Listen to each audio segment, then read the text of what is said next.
वालेकुम दोस्तों, झड़पी मौसम अगर मैं कुछ टाइम है, लेकिन अब पाकिस्तान का निज़ाम इंसाफ ना सिर्फ इस वक्त बहुत ही ज़्यादा मजे का केस सिचुएशन में आ गया है, बल्कि मुझे इस तरह लगता है जैसे ये टिट फॉर टैट, अदले के बदले वाला काम हो रहा है। सुप्रीम कोर्ट ऑफ पाकिस्तान एक डिसीजन देती है और वो इस्लामाबाद हाई कोर्ट को काम करने से रोकती है, ये कहते हुए कि जनाब ऑडियो लीक्स केस अब आपने मजीद नहीं सुनना क्योंकि आपने अपने दायरा कार से तजावुज किया है। और उसका जवाब जनाब Islamabad high court 190 million pound case के ट्रायल के फैसले को रोक के लेवल करने की कोशिश करती है और कहती है कि जनाब अगर supreme court of Pakistan Imran Khan साहब को स्क्रू टाइट करके या इमरान खान साहब के इर्द गिर्द नेटिंग को और ज्यादा बढ़ावा देकर जनाब उनको तुनने का प्रोग्राम रखती है, तो हम यहाँ पर बैठे हैं इमरान खान साहब को रिलीफ फराहम करने के लिए और इमरान खान साहब की हर मुश्किल को आसान करने के लिए। और अमली सबूत मिल जाता है नहायत ही मजे का खेज अंदाज में। ना सिर्फ मजे का खेज अंदाज में इस बात का सबूत मिलता है, बल्कि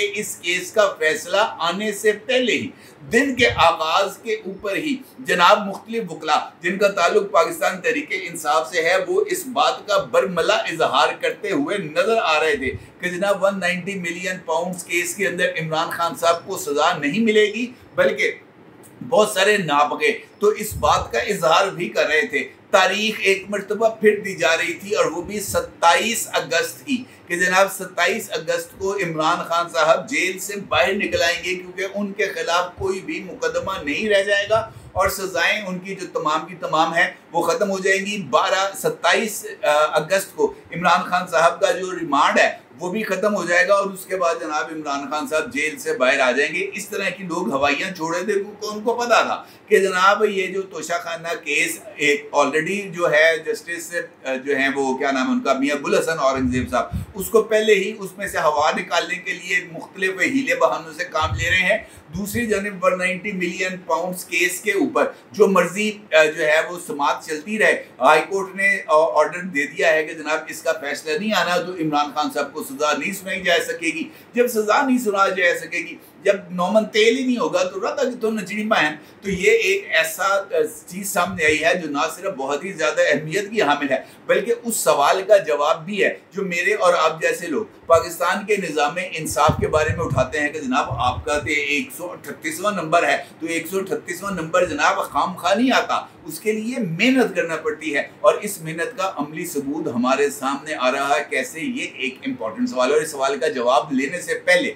इस बात का जायजा लेना बहुत ही ज्यादा जरूरी है कि क्या वाकईतन पाकिस्तान इसी तरीके से आगे बढ़ सकता है। क्या वाकईतन पाकिस्तान इस तरह के निज़ाम इंसाफ से, इस तरह के गवर्नेंस सिस्टम से, इस तरह के ब्यूरोक्रेटिक सिस्टम से आगे बढ़ सकता है? क्योंकि अगर पाकिस्तान इस जैसे निज़ाम के साथ आगे बढ़ सकता है तो फिर इसका मतलब ये है कि पाकिस्तान के पास कुछ ऐसी एवेंजर्स मौजूद है जो पाकिस्तान को लेके आगे बढ़ सकते हैं। क्योंकि जहाँ पर नेचुरल प्रोसेस होता है या नेचुरल प्रोसेस के ज़रिए चीज़ों को आगे बढ़ाया जाता है, जहाँ पर मेहनत और मेहनत के ज़रिए मामलात को मंतकी अंजाम तक पहुँचाया जाता है, तरक्की की मनाजिल सीढ़ी ब सीढ़ी तय की जाती है, वहाँ पर जनाब इस तरह का सिस्टम नहीं होता। ये एक ऐसा सिस्टम है जो आपको इंसाफ देने की बजाय आपके रास्ते में इस तरह के कांटे बो देता है कि आप ताहयात उन कांटों को ही चुनते रह जाते हैं। मिसाल देता हूँ आपको, आज दिन के आगाज़ पर एक खबर सामने आती है और वो खबर ये आती है कि डेनमार्क पाकिस्तान के अंदर $2 बिलियन की इन्वेस्टमेंट करने जा रहा है और इसके लिए बाज़ाब्ता तौर पर इस हुकूमत की तरफ से इस बात का ऐलान भी कर दिया जाता है कि जनाब हम पाकिस्तान के अंदर इन्वेस्टमेंट करने जा रहे हैं। और उसके साथ ही जैसे ही ये खबर सामने आती है, पाकिस्तान तहरीके इंसाफ का सोशल मीडिया ना सिर्फ एक्टिव हो जाता है बल्कि वो इस बात का इजहार भी शुरू कर देते हैं कि जनाब ये जो IMF के साथ पाकिस्तान की डील होनी है, जिसके नतीजे में पाकिस्तान को $7 बिलियन की वो जो है फंडिंग होनी है, उस फंडिंग को IMF ने ना सिर्फ रोक दिया है बल्कि IMF का ये मानना है कि पाकिस्तान ने तयशुदा अहदाफ हासिल नहीं किए और ख़ास तौर पर बिजली के बिलों में पंजाब के अंदर जो रिलीफ दिया गया है वो रिलीफ IMF को कबूल नहीं है। क्योंकि इस रिलीफ के नतीजे में वो जो बजट सरप्लस IMF को साल के एंड पर दरकार है वो बजट सरप्लस हासिल नहीं हो सकेगा। लिहाजा इस बात को ज़हन में रखा जाए कि जनाब IMF के साथ किसी तरह की कोई डील नहीं होनी। ये दुनिया का वाहिद मुल्क है जहां पर लोग उसी जड़ के उसी दरख्त की शाखों को काट रहे हैं जहां पर बैठ रहे हैं, जहां से साया हासिल होता है, जहां से वो सैराब होते हैं। अंदाजा करें, पहले पाकिस्तान तहरीक इंसाफ ने खतूत लिखे IMF को कि जनाब पाकिस्तान के साथ प्रोग्राम में नहीं जाना, और अब भी मुझे ऐसे लगता है कि ये IMF की तरफ से यकीनी तौर पर इस तरह की कोई ऑफिशियल अनाउंसमेंट नहीं है। मुझे ऐसे लगता है जैसे एक मरतबा फिर ऐसे ही स्लीपर सेल्स जो पाकिस्तान तहरीक इंसाफ के सोशल मीडिया के हैं वो ना सिर्फ दोबारा एक्टिव हुए हैं बल्कि बैरून मुल्क लोगों ने लॉबिंग करने के लिए IMF को ये बात जानबूझकर उनके जो है वो नज़रों के अंदर लाने की कोशिश की है कि जनाब पाकिस्तान तयशुदा अहदाफ हासिल नहीं कर पाएगा, क्योंकि 2 महीने के लिए पंजाब गवर्नमेंट 45 बिलियन रुपीस की सब्सिडी देगी पंजाब के अंदर 200 से 500 यूनिट तक जो लोग बिजली इस्तेमाल करेंगे उनके लिए। और ये वही तबका है जो सबसे ज्यादा इस वक्त पिसा हुआ है। अगर उसको 14 रुपए पर यूनिट बिजली के बिलों के अंदर रिलीफ मिलेगा तो लोगों को जरा सुख का सांस मिलेगा, लेकिन नहीं, हमने लोगों को सुख का सांस नहीं लेने देना, किसी तौर पर भी नहीं लेने देना। लिहाजा उनके रास्ते पे कोई ना कोई मुश्किल को क्रिएट करना है, और ये सब कुछ इस वजह से है कि अगर ये जो $2 बिलियन की इन्वेस्टमेंट आ जाएगी तो फिर उसको फॉलो किया जाएगा, और उसके नतीजे में वो इन्वेस्टमेंट जो इस वजह से अभी तक पाकिस्तान में नहीं आ सकी कि IMF के साथ प्रोग्राम इंश्योर नहीं हो सका, जैसे ही वो प्रोग्राम इंश्योर हो जाएगा, प्रोग्राम के ऊपर दस्तखत हो जाएंगे, 3 साल के लिए वो प्रोग्राम पाकिस्तान में नाफिज अमल हो जाएगा, तो उसके बाद सऊदी अरब से मैं बार बार ये बात का जिक्र कर चुका हूँ कि तकरीबन $19 बिलियन की इन्वेस्टमेंट पाकिस्तान आनी है, जिसमें से $12 बिलियन की गवादर के अंदर ही सिर्फ ऑयल रिफाइनरी लगनी है। बलूचिस्तान के अंदर निकोटिक प्रोजेक्ट में सऊदी अरब ने इब्तदाई तौर पर $7 बिलियन की इन्वेस्टमेंट करनी है। ना सिर्फ ये बल्कि उसके साथ साथ PIA और दीगर मुख्तलिफ जो प्रोजेक्ट्स हैं उसमें UAE की तरफ से इन्वेस्टमेंट का ना सिर्फ इरादा जाहिर किया गया है बल्कि दिलचस्पी का इजहार भी किया गया है। और इब्तदाई इतलात के मुताबिक UAE ने भी पाकिस्तान के अंदर 10 से $12 बिलियन की इन्वेस्टमेंट करने का इरादा जाहिर किया है। तो और चाइना तो ऑलरेडी CPEC 2 के जरिए पाकिस्तान की मईशत को उठाना चाहता है। इसका मतलब ये है कि ये तमाम की तमाम इन्वेस्टमेंट इस वजह से अभी तक पाकिस्तान में नहीं आ सकी कि पाकिस्तान IMF के प्रोग्राम में नहीं है। IMF के प्रोग्राम में इस वजह से नहीं है कि ये जो ताकतें इस वक्त बैठी हुई हैं, ये जो प्रोपेगेंडाइस्ट इस वक्त मुतहरक है, वो इसी वजह से हैं कि जनाब अगर ये IMF के साथ डील हो जाती है तो फिर उसके नतीजे में ये डॉलर्स पाकिस्तान में आ जाएंगे और पाकिस्तान मुश्किलात से दूर हो जाएगा। और जैसे ही पाकिस्तान मुश्किल से निकलेगा तो फिर उसके बाद कोड़ा इमरान खान की PTI लोग तो भूल जाएंगे, लोग तो सिर्फ उसी का साथ देंगे जो उनको मुश्किल से निकालेगा, जो उनके घर का चूल्हा जलाएगा, जो उनकी मईशत को बेहतर करेगा, जो उनके लिए रोजगार का बंदोबस्त करेगा। और इस काम के लिए इमरान खान साहब तो कतई तौर पर अनफिट हैं। वो तो इस तरह की कोई भी एक स्कीम, उनका तो ज्यादा से ज्यादा जो दिमाग की दौड़ जाती है वो तो कट्टे बच्चे और मुर्गियों तक ही जाती है। इससे आगे तो उनका कोई एक जो आप जेन में ला सके कि इमरान खान ने ये वाला प्रोजेक्ट शुरू किया है, उनका प्रोजेक्ट तो ये हो सकता है कि बैरून मुल्क जाऊंगा, तोहफे लाऊंगा, ब्लैक मार्केट में बेचूंगा, बैंक बैलेंस बढ़ाऊंगा, ये इसके अलावा तो और कोई सोच नहीं है।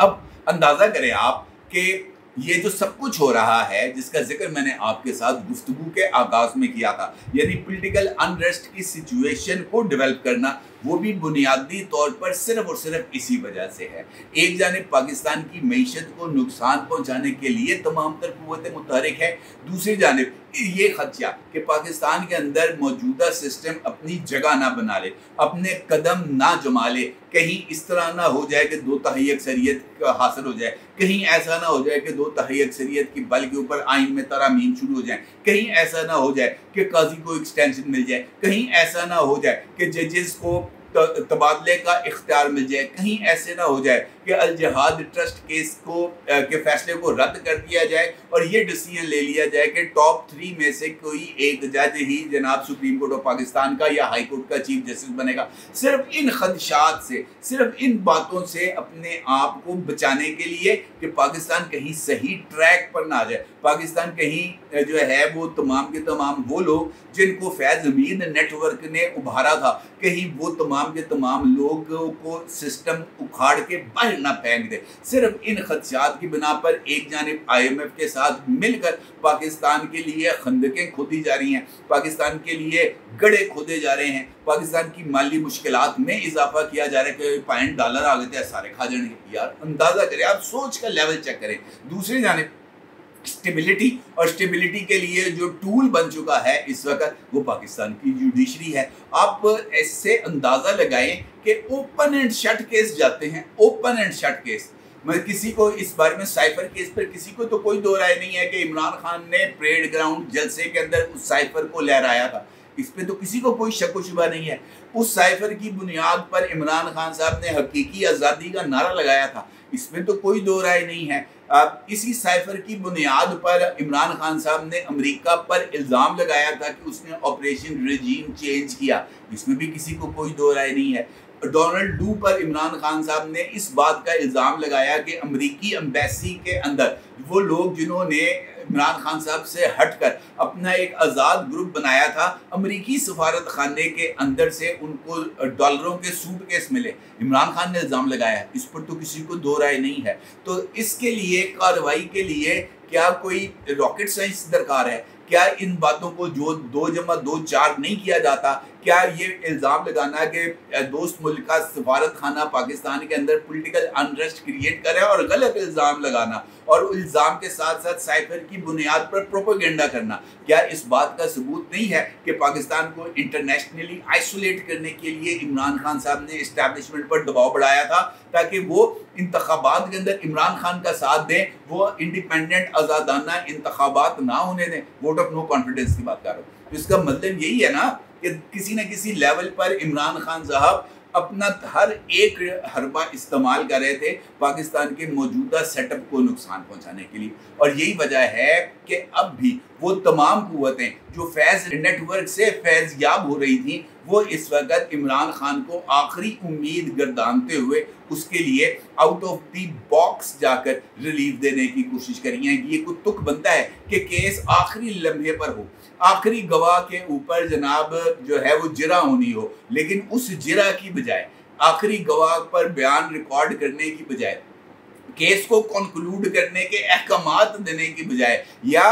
वो जो एप्लीकेंट्स हैं उनको ये कहने की बजाय कि यार केस कंक्लूड हो रहा है, केस कंक्लूड होने दे, अगर वो जजमेंट आपके खिलाफ आएगी तो आप आ जाना अदालत में, आके जजमेंट को चैलेंज कर देना। पहले भी तो आपको रिलीफ मिला है या नहीं मिला? पहले भी रिलीफ मिला है तो दोबारा भी मिल जाएगा। अगर गलत जजमेंट आएगी, जाओ पहले जजमेंट लेके आओ। ना सिर्फ ये कि बल्कि अदालत को कह दिया कि तुसी फैसला नहीं करना। इसका मतलब ये है कि जज साहब को ये बात का पैगाम दे दिया गया कि तू फैसला करके तो दिखा, और अगर तू फैसला करेगा तो तेरा फैसला देगा सिर्फ उड़ाना कैसे। और इस बात का भी पैगाम दे दिया कि अबुल हसनात और जुल्करनैन की मिसाल याद रखना कि हमने उसको ना सिर्फ ऐसा ख़त लिखा है उसके ऊपर कि वो जनाब अब सारी ज़िंदगी सफाइयाँ देता रहेगा और उसको किसी कोई जुडिशल वर्क नहीं मिलेगा, तुम्हारे साथ भी यही हाल किया जाएगा। ये वो सिस्टम है जनाब इस वक्त जो पाकिस्तान में जड़ पकड़ चुका है, और इस सिस्टम को जड़ से उखाड़ने के लिए मुझे ऐसे लगता है जैसे तमाम की तमाम रियासत को, सारी की सारी रियासत को, रियासत की तमाम तर कुव्वत को, इस नेटवर्क को जो है, इस सारी की सारी ये जो जड़ें जिसकी दूर दूर तक फैली हैं, इसको उखेड़ने में सबसे पहले ताकत लगेगी और उसके बाद कहीं जाकर हमारा रियासत जो है वो सही ट्रैक पर आएगी। अदरवाइज इस तरह के काले भूत जो हैं वो सिस्टम को डंग मारते रहेंगे और उनको कोई रोकने वाला नहीं होगा। अपने अगर जरूर कीजिएगा। आपका बहुत शुक्रिया। अल्लाह।